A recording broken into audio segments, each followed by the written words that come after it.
Mario Kart has been a part of my life for as long as I can remember. From the chaos of the couch multiplayer, to barely surviving Nintendo Wi-Fi on the Wii, with all the lag, disconnections and let's not forget, hackers. But even before all that online madness, I was already hooked. I still remember the heartbreak when my Mario Kart Double Dash disc got scratched and I couldn't play the game anymore. Tragic times.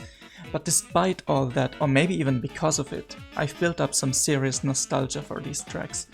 So today I'm counting down my top 10 Mario Kart tracks of all time.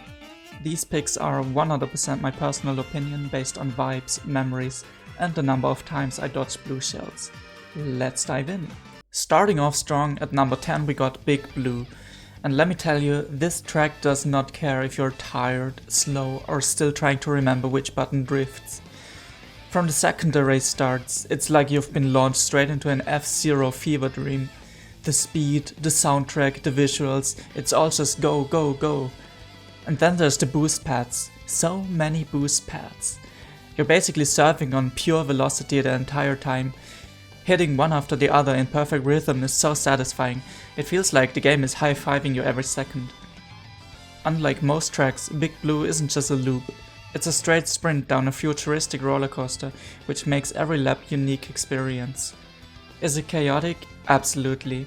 Is it forgiving? Not even slightly. But when you're in the zone, chaining those boosts like a speed demon, it's magic. And that's why Big Blue kicks off the list at number 10. The next one might be the most controversial in this list. At number 9 we got Baby Park, aka the chaotic evil of Mario Kart tracks. It's 7 laps of pure, unfiltered madness. No shortcuts, no chill. Just a tiny oval where you can see the first place and still be lapped before you even finish blinking. On paper, this track looks like a joke.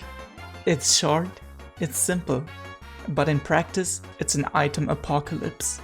Green shells bouncing everywhere, banana peels forming entire minefields, bullet bills casually wiping out your hopes and dreams, and it never stops. The Double Dash version had a special kind of chaos with items flying around lanes and that split screen madness with 2 characters per card. But even in 8 Deluxe, it's still a sensory overload in the best possible way.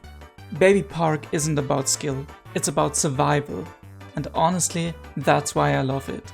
Absolute Madness deserves a spot on the list. Number 8 might be the most iconic Mario Kart Double Dash track, DK Mountain. You start by being yeeted out of a cannon onto the side of a volcano, which, let's be honest, is already a 10 out of 10 concept. Then it's pure mayhem, dodging boulders, drifting through tight mountain paths, and trying not to fall while some maniac throws a giant banana across the trail. And then the breach, that rickety wooden death trap right before the finish line. You're in first, feeling good, almost there, but then a red shell hits. And then somebody bumps you from behind. You fall into the abyss and have to wait forever for Lakito to pick you up. And suddenly you're finishing in 8th place, questioning every life decision that led you to this point. But honestly, that's what makes this track so iconic. It's pure Mario Kart. Beautiful chaos, emotional damage, and somehow you still want to queue up and play again. DK Mountain is dangerous, dramatic, and totally unforgettable. Coming in at number 7, Delfino Square for Mario Kart DS. This track is pure vibe. You're not racing through a chaotic volcano or a space station, you're casually drifting through a sunny little coastal town. It's the most I'm on vacation but still want to destroy my friend's energy in the entire game. The tight corners? Perfect for some spicy drift action. The market section always makes me feel like I should slow down and browse some imaginary fruit stands.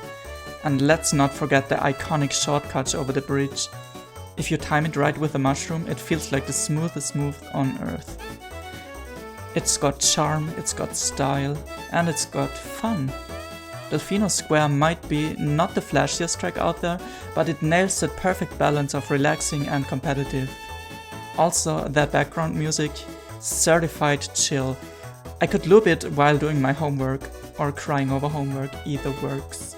Number 6 is Yoshi Valley, aka the track that said, what if we just didn't tell the player where to go?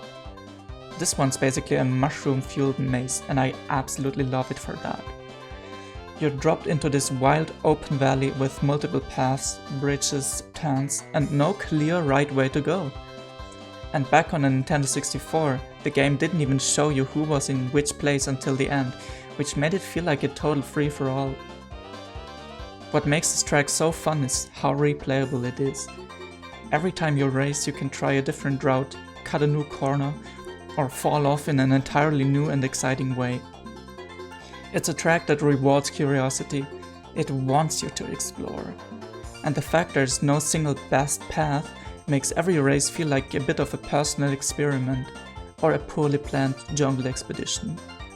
Whether you're speedrunning the inside lane or taking the scenic bridge route just for fun, Yoshi Valley always brings the chaos in the most creative way. At number 5 we've got my favorite version of the most iconic track in the entire Mario Kart series, Rainbow Road from Mario Kart 7 on the 3DS. Now Rainbow Roads are usually known for one thing: pain. No rails, tight curves, and enough falls into the void to give you flashbacks. But this version, it's different. It's elegant, it's epic, it's basically Mario Kart's cinematic masterpiece. You're not just driving on a rainbow strip in space, you're drifting around planets, bouncing on the moon, and dodging asteroids while epic music plays in the background like you're saving the galaxy. And just like Big Blue, it's not just a loop, it's one continuous track, which makes every section feel unique and memorable. It somehow manages to be both beautiful and brutal. It's got the magic of a finale level course, but without making you want to throw your console across the room. This track made Rainbow Road feel like a true journey, and that's why it's the highest one on this list.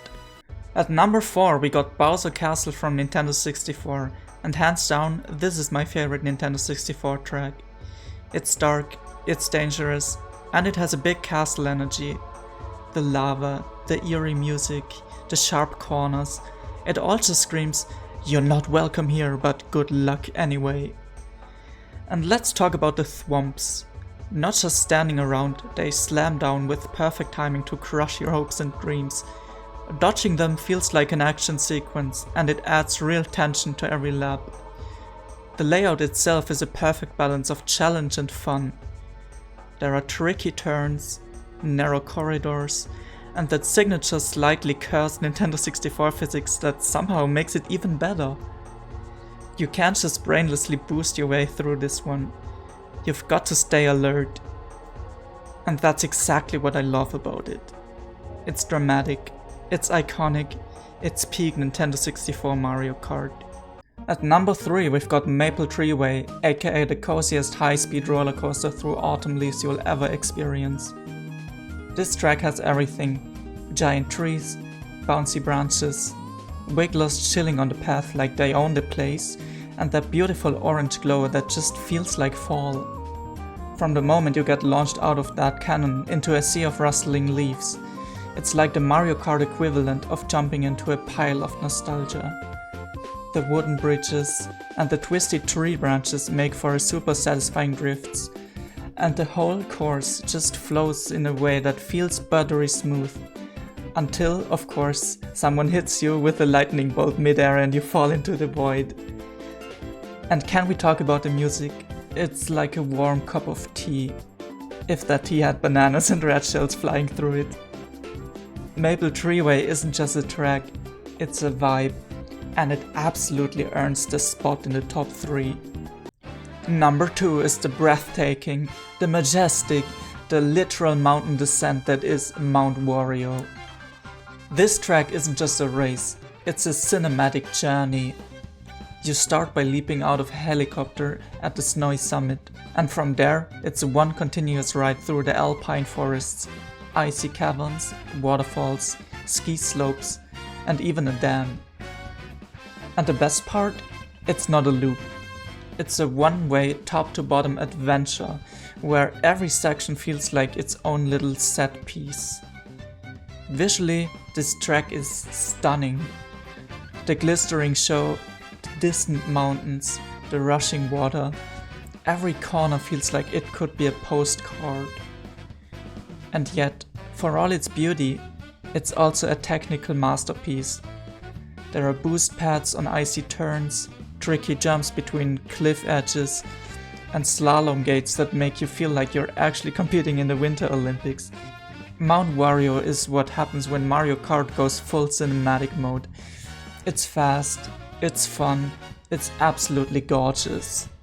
And finally, at number 1, we got the one and only Coconut Mall! I don't even know where to start with this one because I love everything about this track. The second that music kicks in, you're already vibing. It's funky, it's fun.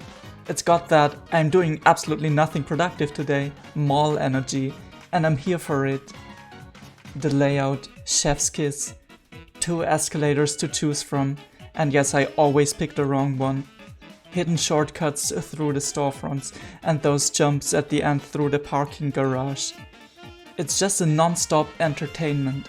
And the setting? Come on. Racing through a shopping mall while dodging banana peels and drifting past fountains. Peak Mario Kart creativity. Whether it's the Wii version with the Mii's driving around in the parking lot, or the updated 8 Deluxe version with the slick visuals, it always puts a smile on my face. It's chaotic, colorful, nostalgic, and straight up iconic. Coconut Mall isn't just my favorite track, it's a whole era. And that's why it's number 1 on my list. And there you have it, my top 10 Mario Kart tracks of all time. Agree? Disagree? Did I leave out your childhood favorite that you swore was the best track ever? Let me know in the comments, I'd love to hear what your top picks are. And hey, if you enjoyed this little nostalgia trip, consider giving the video a like, maybe even subscribing for more Nintendo content. Thank you so much for watching and see you next time.